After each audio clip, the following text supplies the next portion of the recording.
I can never forget that night. When I was just 8 years old, my cruel parents screamed at me and threw me out of the house. When I tried to force my way back in, my mother exploded with rage and punched me so hard that I stumbled and fell onto the road. But what my father did next was even more shocking, something I could never have imagined. Hello, my name is Mia Anderson, and I am 23 years old. But this story does not start today. It started 15 years ago, when I was just 8 years old. That was the night I learned that some parents don't love all their children equally. That was the night I lost my family. I grew up in Seattle, Washington, in a house that was more like a museum than a home. Everything was polished, expensive, and perfect, except for me. My parents, Jonathan and Catherine Anderson, were highly respected attorneys, known for their discipline, intelligence, and success. In their world, there was no room for weakness, failure, or mistakes. They demanded excellence in everything, especially from their children.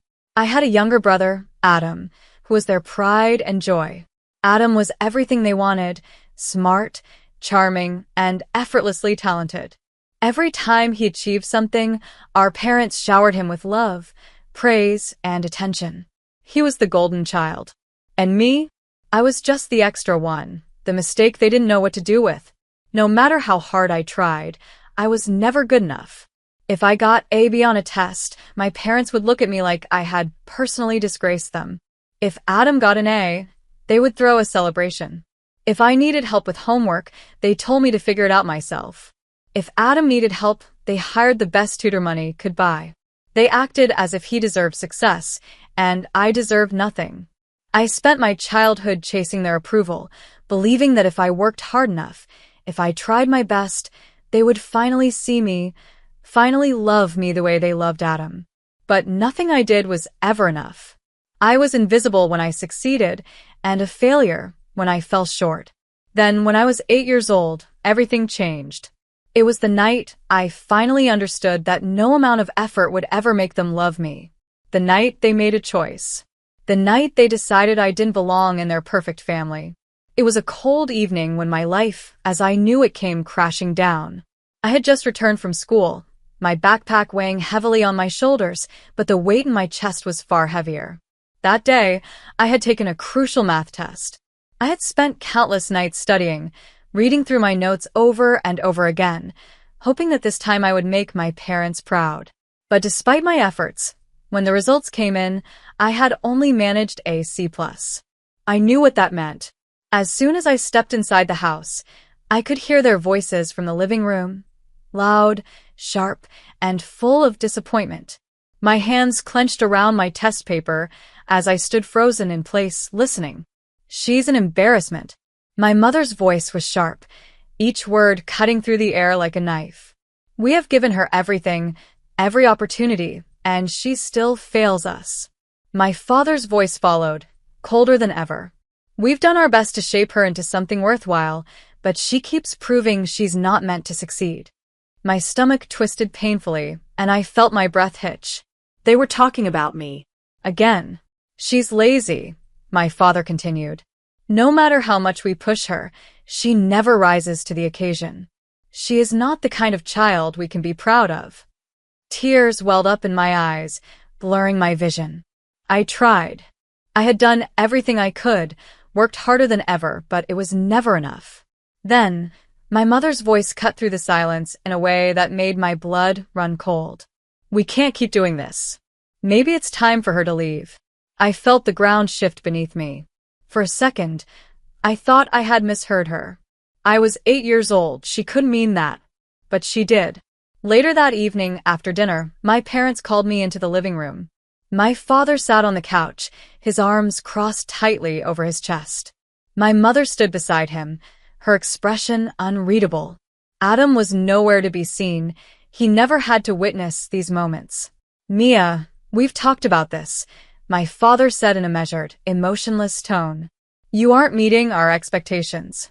And quite frankly, we're tired of trying." A chill ran down my spine. "Trying what?" My voice barely came out, a whisper of confusion. My mother didn't hesitate. "Trying to fix you," she said flatly. If you can't live up to what we expect, then maybe you don't belong here. My breath caught in my throat. My hands trembled at my sides. Where would I go? I asked, my voice barely above a whisper. My father exhaled, completely unaffected by my fear. Figure it out, he replied. Something inside me shattered. Panic clawed at my chest. Please, I begged, my voice breaking as tears streamed down my face. I'll do better. I'll work harder. Just don't send me away. I stepped forward, reaching for my mother's hand, desperate for any sign of warmth, any flicker of hesitation. But instead, she punched me. It happened so fast that I barely had time to react. Her fist connected with my cheek, the sharp impact sending a shockwave of pain through my skull. My head snapped to the side, and I stumbled, nearly collapsing onto the floor. For a moment, the world went silent. My heart pounded in my ears. My skin burned where she had hit me, the sting sinking deep into my bones. I clutched my cheek, my fingers trembling as I touched the tender, swelling skin. I looked up at her, tears in my eyes, pain and betrayal written all over my face. But my mother? She didn't even flinch. Get out, she said, her voice low, sharp and final. I turned to my father, searching for some kind of protest, some sign that he disagreed with what had just happened. But he wouldn't even look at me. That was it. That was the moment I stopped being their daughter. The moment I finally understood that they never wanted me in the first place. The sting on my cheek deepened as I stood there, frozen in disbelief. My mother had punched me. My father had let it happen. And now they were throwing me away like I was nothing. Tears blurred my vision, but I refused to sob in front of them. Crying wouldn't change anything. Begging wouldn't make them love me. They had made their decision. Without another word, I turned and ran to my room. My hands shook as I grabbed a small bag and stuffed in whatever clothes I could find. I didn't know where I was going or what I was supposed to do. I just knew I had to leave. As I zipped up the bag, I hesitated for a brief moment, glancing around my room. The walls were bare except for a few old drawings from when I was younger. The bed I had slept in for years suddenly felt like a stranger's. This house had never felt like home, but now I realized it never would. With my heart pounding, I gripped the strap of my bag and walked toward the front door.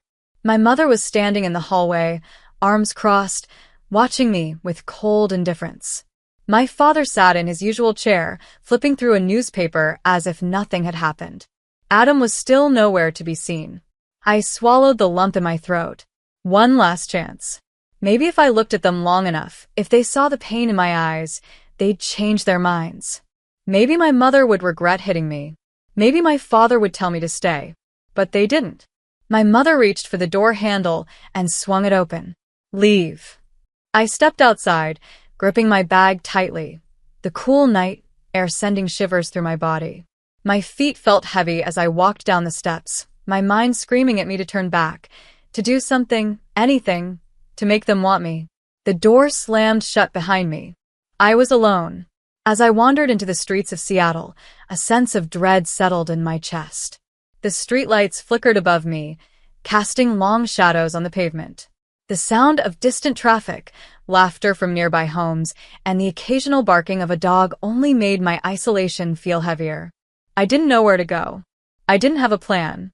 All I had was the clothes on my back, a swelling cheek, and a heart that felt like it had been shattered into pieces. Hours passed as I wandered aimlessly, exhaustion creeping into my bones.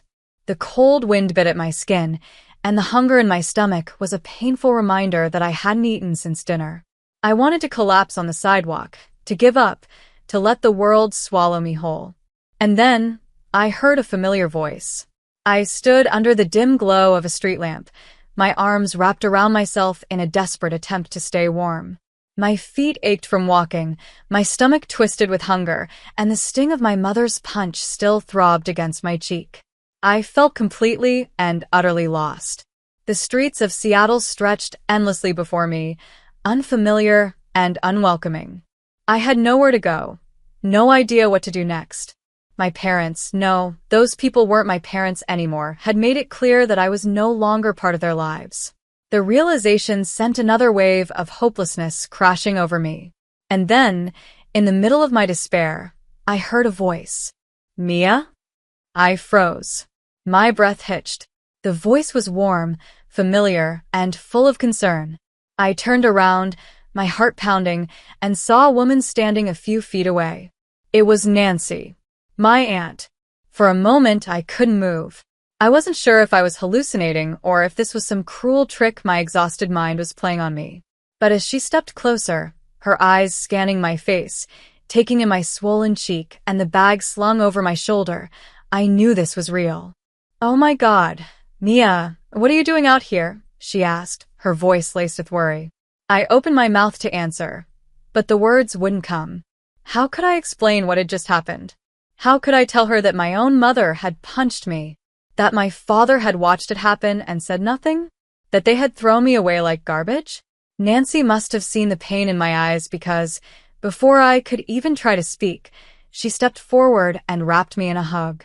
It was the first real hug I had received in years. The warmth of her embrace unraveled something deep inside me.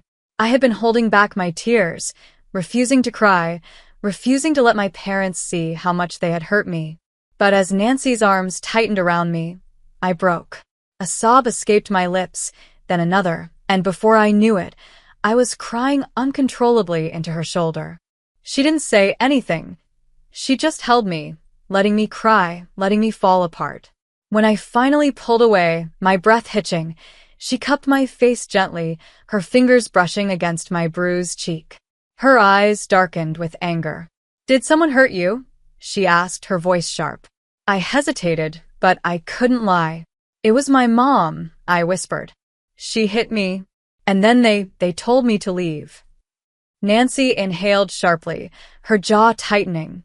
For a moment, she looked like she wanted to march straight to their house and give them a piece of her mind. But instead, she took a deep breath and exhaled slowly, as if forcing herself to stay calm.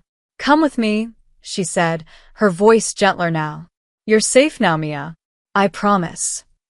She took my hand, and for the first time that night, I felt like I wasn't alone. Nancy led me through the quiet streets, her grip firm, yet comforting.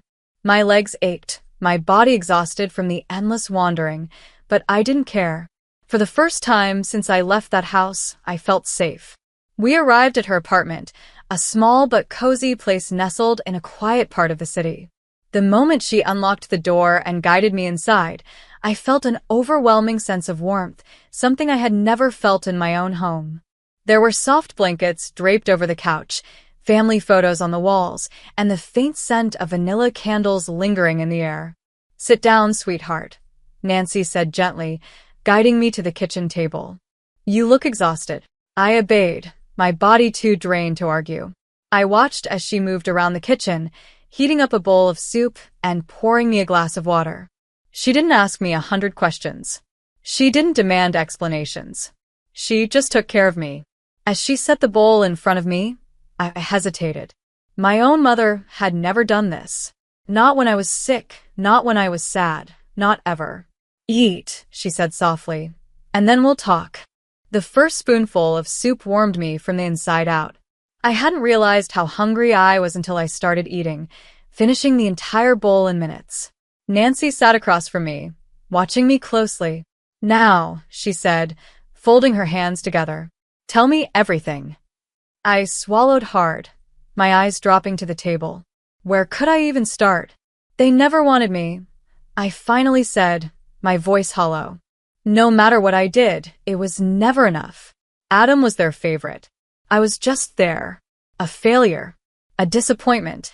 Nancy's expression darkened, but she didn't interrupt. "I got a C+ on a math test today," I continued. "And that was the final straw. They said I wasn't worth the effort anymore. My mom..." My fingers brushed against my swollen cheek, the memory still fresh. "She hit me. Then they told me to leave." A tense silence filled the room. When I finally looked up, Nancy's face was tight with anger. "I always knew your parents were cruel," she said, her voice shaking. "But this is unforgivable." Tears welled up in my eyes again, But this time, I wasn't just sad. I was angry too. How could they do this to me? How could they sleep peacefully, knowing they had abandoned their own daughter? Nancy reached across the table, squeezing my hand. Listen to me, Mia. You're not a failure. You're not worthless. You are smart and strong, and you didn't deserve any of this. A lump formed in my throat. I had spent my whole life trying to prove my worth to my parents. But sitting here, in Nancy's warm, safe kitchen, I realized something. I didn't need to prove anything to them. They had made their choice. And now I would make mine. I wasn't going back. That night, for the first time in a long time, I slept peacefully. There were no hushed arguments outside my door, no overwhelming sense of failure pressing down on my chest. Just the soft glow of Nancy's hallway light filtering into the guest room and the warmth of a blanket wrapped around me. For the first time in my life, I wasn't just surviving. I felt safe. The next morning, Nancy made breakfast, placing a plate of scrambled eggs and toast in front of me. It was strange, someone caring for me without conditions, without expecting perfection in return. As I ate, she sat across from me, sipping her coffee. You can stay here as long as you need, she said simply, as if it wasn't even a question. I hesitated, a flicker of uncertainty creeping in. I don't want to be a burden, I whispered. Nancy scoffed, shaking her head. You are not a burden, Mia. You never were. Her words settled deep in my chest, unraveling years of self-doubt.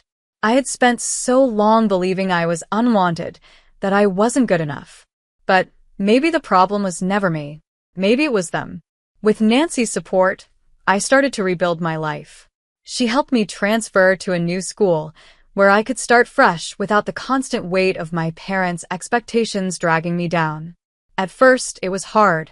I still flinched at raised voices, still felt like I had to prove my worth to everyone around me. But Nancy never let me forget my potential. You're smart, Mia. You can do anything you set your mind to, she reminded me every single day. I studied harder than ever, not because I was desperate for approval, but because I wanted to prove to myself that I was capable. Slowly, I started excelling in school, finding confidence in my own abilities. Meanwhile, my brother, Adam, remained in that house, still trapped under our parents' suffocating expectations. I barely spoke to him during those first few years, but I worried about him. I had escaped, but he was still stuck. One evening, I sat on the couch scrolling through my school assignments when my phone buzzed. My heart nearly stopped when I saw Adam's name on the screen. Adam. Hey, can we talk? I stared at the message, my fingers hovering over the keyboard. A part of me wanted to ignore it, to leave that part of my life behind, and never look back. But another part of me, the part that still cared, despite everything, knew that Adam was reaching out for a reason. I took a deep breath. Mia. What's going on? Little did I know that text would be the start of something I never expected, a shift that would change everything. The message from Adam sat on my screen, glowing in the dimly lit room. For a moment, I hesitated. Why now? He had never reached out to me before, not when I was struggling under our parents' impossible expectations, not when I was thrown out, and not in the years since. But something told me this wasn't just a casual text. I typed back quickly. Yeah, we can talk. What's going on? His reply came almost instantly. Adam, can we meet? I need to get out of here for a bit. I could feel the urgency in his words. It wasn't like Adam to sound unsure. Not the golden boy, the favorite child who always had everything handed to him. But something had changed. An hour later, I met him at a quiet coffee shop near Nancy's apartment. As soon as I saw him, I knew something was wrong. The confident, polished brother I remembered looked exhausted. His eyes were sunken, his posture slouched, and his fingers tapped anxiously against the table. He looked up as I sat down, his expression wary, almost guilty. Hey. I nodded, keeping my voice neutral. Hey. For a while, neither of us spoke. The silence stretched between us, thick with unspoken words. Then, finally, Adam sighed and rubbed his temples. Mom and Dad are suffocating me, he muttered. They won't let me do anything that doesn't fit their idea of success. I told them I wanted to go to a performing arts school, and they lost it. They said I was wasting my potential. I frowned. What do you mean? I thought you wanted to follow in their footsteps, law school, corporate success, all of that. Adam let out a hollow laugh. That's what they wanted, not me. For the first time, I really looked at him, not as the brother I resented for being the favorite, but as someone who had been trapped just like me. He might not have been thrown out like I was, but he had been just as controlled, just as smothered by their expectations. I can't do this anymore, Mia, he admitted, his voice raw. I don't want to wake up every day feeling like I have to be perfect just to be worthy of their approval. A pang of recognition hit me hard. I knew that feeling better than anyone. I took a deep breath, then stopped trying. Adam looked up at me, confusion flashing in his tired eyes. You don't owe them your life, I said firmly. If you don't want the life they're forcing on you, then leave. Start over. You have a choice, Adam. His jaw tightened. It's not that easy. I still live under their roof. They pay for everything: school, clothes, food. If I leave, I have nothing. I leaned back in my chair, considering his words. He wasn't wrong. It was easier for me because Nancy had taken me in, given me a second chance. Adam had no one else, except me. I met his gaze. Then come stay with me. He blinked, taken aback. What? I mean it, I said. If you really want out, then leave. I'll help you figure things out, the same way Nancy helped me. You don't have to do this alone. Adam swallowed hard, his hands clenching into fists on the table. For a moment, he didn't say anything. Then he nodded. Okay. And just like that, everything shifted. For years, I had thought Adam was the lucky one, the one they cherished, the one they wanted. But now I realized that, in his own way, he had been just as trapped as I was. The difference was that I had already broken free. Now it was his turn. The night Adam left our parents' house, the tension in the air was almost suffocating. He had packed a single bag, just like I had years ago, but unlike me, he had the choice to leave. He wasn't being thrown out, he was finally taking control of his own life. Nancy and I waited for him outside in her car, parked a few houses away from our childhood home. My stomach was tight with nerves, knowing our parents wouldn't let him go without a fight. But Adam was determined. He had spent years being their perfect son, their golden child, and now, for the first time, he was choosing himself. 15 minutes later, the front door swung open, and Adam stepped out onto the porch. Mom and Dad were right behind him. Even from a distance, I could see the fury in their expressions. Nancy's grip tightened on the steering wheel. Are you sure he's ready for this? She murmured. I exhaled slowly. He has to be.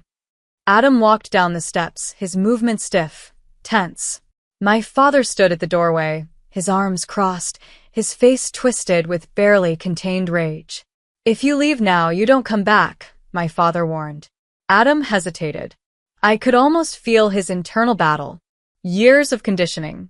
Years of being the son they favored, the one they molded to their liking. Leaving meant giving all of that up. But then he took another step forward. Then I won't come back. My mother let out a harsh laugh. You're making a mistake, Adam. You're nothing without us. I felt my nails dig into my palms at her words. I had heard those same kinds of sentences before. Words meant to strip us of our confidence, to make us believe we were powerless without them. But Adam didn't shrink away. He turned back to them one last time. No, Mom. I was nothing with you. And with that, he walked toward us. The moment he got into the car, Nancy hit the gas, pulling away from the curb. I turned to look at Adam, expecting him to show some sign of regret, but instead, he exhaled in relief. For the first time in his life, he was free. That night, Adam stayed in Nancy's guest room, the same one that had become my safe haven all those years ago. He was quiet at first, processing everything, but as we sat together at the kitchen table, something about him seemed lighter. I should have done this sooner, he admitted, staring at his hands. I gave him a small smile. You did it when you were ready. That's all that matters. Nancy patted his shoulder. You'll figure things out, Adam. And you don't have to do it alone. I nodded in agreement. We're in this together. For years, I had thought my family had been broken beyond repair, that I would never have a sibling who truly understood what I had gone through. But sitting there with Adam, watching the way his confidence was starting to rebuild itself, I realized that maybe we weren't broken. We were just finally breaking free. The days that followed felt surreal. Adam was finally free from our parents' grasp, but he was still adjusting to his new reality. At first, he was quiet, withdrawn. He spent a lot of time lost in thought, processing what had happened. But little by little, I started to see the real him emerge. He played his guitar more, something he had been forced to give up under our parents' strict rules. He started talking about music school again, about writing songs, about finally doing something for himself instead of for them. It was strange seeing him without the weight of their expectations crushing him, but at the same time, it was incredible. One night, we were sitting on Nancy's small balcony, watching the city lights when Adam turned to me. "Do you ever think about them?" he asked hesitantly. I exhaled slowly, my fingers tracing the rim of my mug. "I used to," I admitted. "For years, I wanted them to regret what they did. I wanted them to realize their mistake, to come find me and beg for forgiveness." Adam nodded, looking down. "And now?" I thought about it for a moment before shaking my head. "Now, I don't care anymore." And I meant it. I had spent so much of my childhood and teenage years wanting something from them that they were never going to give me. Love, approval, an apology. But the truth was, I didn't need it anymore. They weren't part of my life, and I was better off without them. Adam was silent for a moment before nodding. "I think I'm getting there too." We sat in comfortable silence, the weight of the past slowly dissolving into the night air. As the months passed, I poured myself into my studies, determined to make something of my life, not for them, but for me. Adam started working on his music, writing and recording songs with a freedom he had never known before. For the first time, we were building lives we actually wanted. And then, one day, Nancy came to us with an idea that would change everything. We were sitting in the living room, laughing about one of Adam's ridiculous song lyrics when she looked at us thoughtfully. "What if we did something with all of this?" she asked. Adam raised an eyebrow. "With my music?" "No, with everything we've been through," she clarified. "You both know what it feels like to be rejected, to be told you're not enough. What if we created a place for kids who feel the same way?" I frowned. "What do you mean?" Nancy leaned forward, excitement shining in her eyes. "A community center. A place where kids and teenagers who feel lost, abandoned, or pressured by their families can come and just be themselves. No expectations. No judgment. Just support." The idea settled in my chest like a spark ready to ignite. I thought back to the girl I used to be, the child who had been desperate for love, for a safe space, for someone to tell her she was enough. I imagined what it would have been like if a place like that had existed back then. Adam sat up straighter. "We could have music programs, art classes, tutoring. A place where kids can actually do what they love without fear of being told they're wasting their time." Nancy nodded. "Exactly." I met Adam's gaze, and in that moment, I knew we were going to do this. We were going to turn our pain into something meaningful. We were finally going to create the home we never had. Months passed, and what started as an idea became a reality. The Anderson Community Center, named not after our parents but after ourselves, slowly took shape. We secured a small space, raised funds, and built something from nothing. A place where kids could explore their passions without fear, without pressure, without rejection. Every time I stepped inside, I felt a deep sense of purpose. This was what I was meant to do. Not proving myself to my parents. Not chasing their approval. But just when I thought I had left the past behind, the past came knocking. It happened on a quiet afternoon. I was at the community center, reviewing some schedules, when my phone rang. A number I hadn't seen in years. My stomach twisted. I almost didn't answer. But then, curiosity got the better of me. "Hello." A sharp, familiar voice filled the line. "Mia." I froze. My mother. It had been years since I had last heard her voice, and yet, just the sound of it made my chest tighten. "We need to talk," she said. I clenched my jaw. "We really don't." She let out a heavy sigh. Enough with the attitude, Mia. We've been patient. But this little act of rebellion has gone on long enough. I almost laughed. Act of rebellion? Did she really think I had built an entire new life just to spite her? What do you want? I asked flatly. Your father and I have been thinking about the future, she continued. And we believe it's time you come home. I gripped the edge of the desk. Home? As if they hadn't thrown me out like garbage? As if she hadn't punched me in the face and told me I was worthless? You're getting older, Mia, she went on. You need stability, a real career. That community center nonsense isn't going to sustain you forever. My heart pounded. She hadn't changed. Not even a little. I took a deep breath, keeping my voice steady. Let me make something very clear to you, Mother. You're not my family. You stopped being my family the day you hit me and threw me out into the streets. Her silence on the other end was deafening. I continued, my voice unwavering. I used to dream about this moment, about you realizing you were wrong. But now, I see that you haven't changed at all. And I don't need your approval anymore. I heard a sharp intake of breath. Mia, be reasonable. No. You be reasonable, I shot back. I am never coming back to you. I am never letting you have control over me again. You don't get to decide my future. I do. And I choose to live without you. Her voice turned sharp. You're making a mistake. You'll regret this.